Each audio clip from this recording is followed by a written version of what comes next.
I should offer you congratulations on the new job. It's the first time we've had an opportunity to speak. You must be thrilled at the challenge ahead.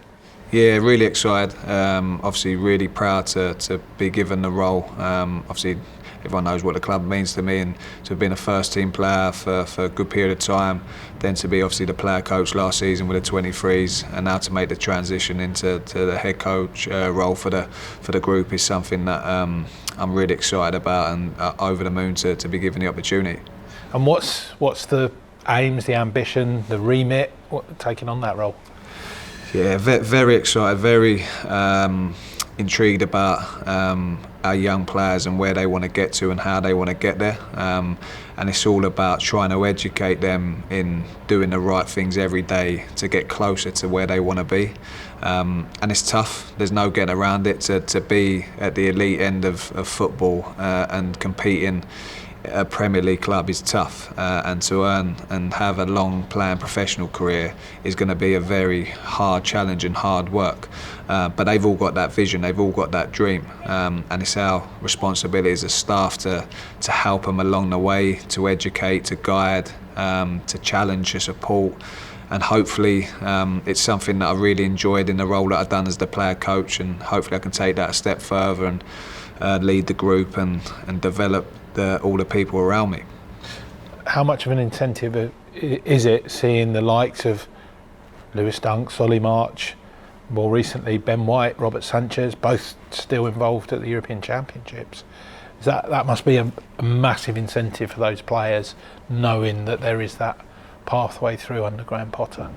So we've got so many great examples now as a club for our players to look up to, and I think that's such a great incentive for our young players to buy into what we're trying to tell them every single day. And everyone's journey is different.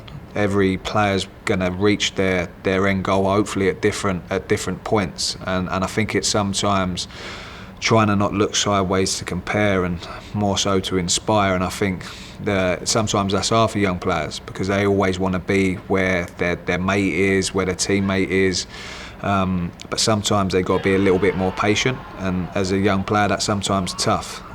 But like you said, the likes of Rob and Ben had to have 3 or 4 loans. He spent a period of time with the 23s, then he went to League 2, then League 1, then Champ, then Premier League, and obviously he's in a place which is, for our young players to see what an incentive and what a character. We talk about the person a lot at the football club, and there's no better example. Rob Sanchez, Lewis Dunk, Solly March, Stephen Alzate, Aaron Connolly, the list goes on.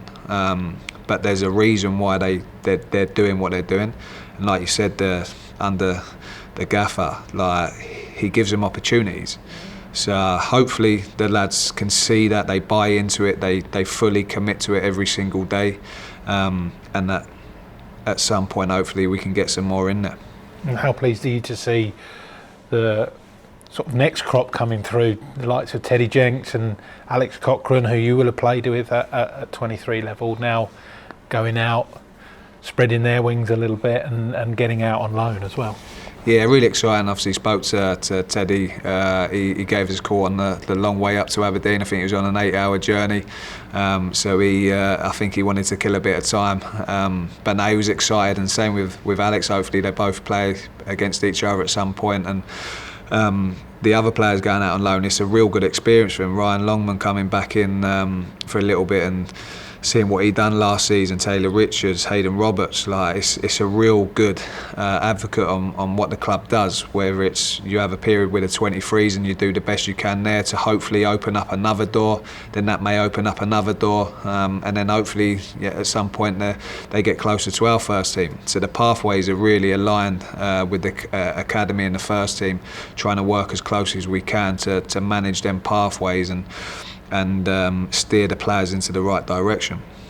You're back in training already, a little bit earlier than the first team, but how does it now look for the next few weeks, the next few months, building up to that start of the Premier League 2 season? Yeah, obviously our season finished a bit earlier than the others, so obviously that's why we're in now. Good to see the boys had a couple of days testing, first 2 days, Then yesterday we had the balls out, light technical intro into that, which was nice, fresh balls, so the lads were buzzing to see them. And then today we started to increase the work a bit. Same again tomorrow, and then Sunday we'll be off, and then next week we'll get back on the grass, get some good work in, start laying down some principles and getting the lads mentally and physically prepared for what awaits them throughout the season. Obviously first game coming up against Worthing, and then Eastbourne after that, so there's games coming up fairly soon, which is always nice. Get the group bonded, get the environment right. We're working in a world-class facility every single day, and then it's up to us as a staff and players to create the environment that we want to come into every day to make each other better. Got a nice pre-season programme. One game stands out, Stockport.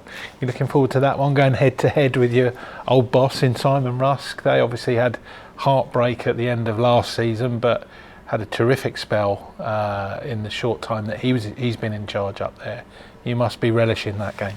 It'd be great to see Si and his team come down, and obviously Si spent a lot of time at the club as a top coach and manager for the 23s and the 18s before that, and very well deserved to get his taste in first team football, and very unlucky not to get promotion straight away.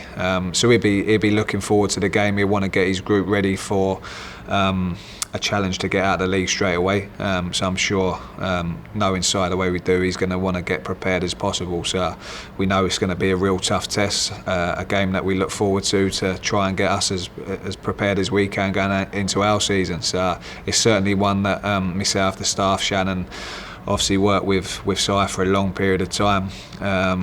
So I hope they don't speak to each other before the game, giving each other tips or whatever. So, it'd be great to see Si, and really looking forward to seeing him, mate. Yeah. And you know your group in the EFL Trophy, Walsall, Northampton, Forest Green.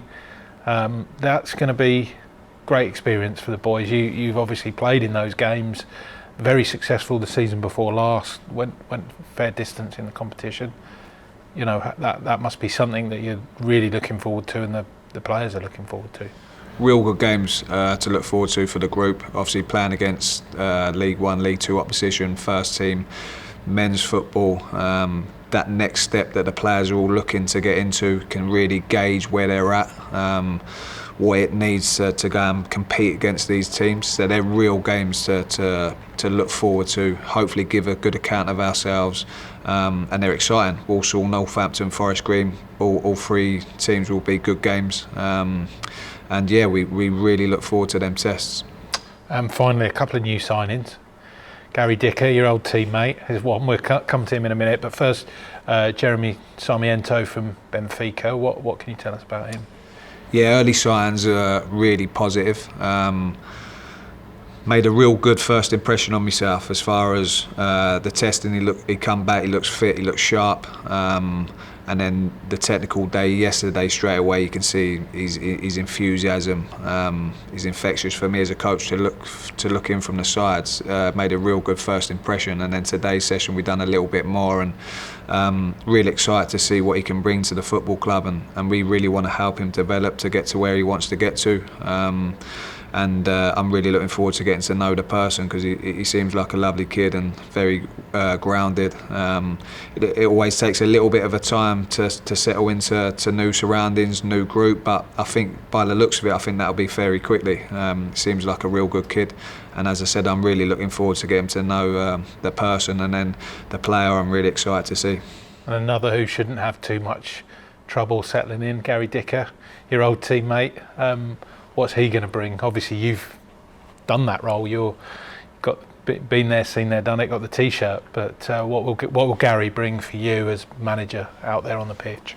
Yeah, I think obviously trialling the role myself, I think it gives a real good value to the age group, and obviously knowing Dixie the way I know him, you have to be a certain type to be able to hopefully do the role as well as you can, and he's certainly that type. He knows the game inside out. He's played so many games at different levels, different countries. Obviously been over in Scotland for a good period of time, and he likes to work with young players. Obviously before taking the role. We obviously spoke to Dixie at length, and it's something that he's enjoyed doing as a player. He knows it's very clear that he ain't here to block anyone's pathway, he's here to help them. Also compete against them as well, because they got to get used to competing against players to take their shirt off them if they want to get in the team. So he standards in training.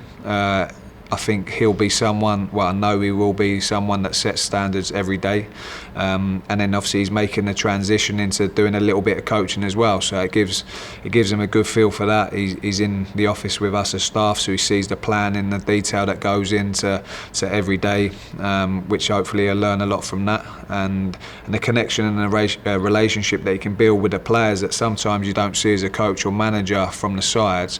When he's in the session, I know that he'll be feeding some real good detail back to myself and the staff. Something that I did and I really enjoy, because sometimes I'd say to Si and Shan and Vic and the guys about certain things that they may not have spotted, which is nice to make them aware of that. So for instance, you might think a player's quiet because you can't hear it from the side, but actually when you're in the practice, they could be given really good information. They just might not be a real vocal, as in shouting and stuff. So it's nice to be able to feel that and get a gauge for that. And he'll be someone that can hopefully guide and prompt the players when he feels necessary. So I think it's a real good coup for us as a club to bring Dixie back in. And I think it's a good point in his career that he felt was the right time to do it for himself as well. So that's quite insightful. It's not just about games. It's just as important what he's doing out in training then. Yeah, but probably more so in training, if I'm being honest. But he will play a part in games for sure, and it'll be massive within that. And when players are going through different stages at different moments in game, I think that's when you can have some real experience that helps that. But setting standards in training, for me, dominating the training process is massive for young players, for any player. If you want to be the best you can be, you have to train the best you can every single day. And hopefully players that have done that and been a professional for a long period of time know what that takes. Our young players ain't played the game for 20 years, so they get told it all the time, and they get the message all the time, and they probably get sick of me saying it to them. But when you can actually show them, and someone at a certain age can still have the best standards. Adam Lallana and Danny Welbeck over in the first team squad have played at the highest level, won the best trophies, and their standards and their habits every single day are impeccable. So again, we've got so many good role models that we can look up to as a football club, and our young players can look up to. And obviously having someone actually in the heart of that, with Dixie doing that, I think it gives a real good value to the group.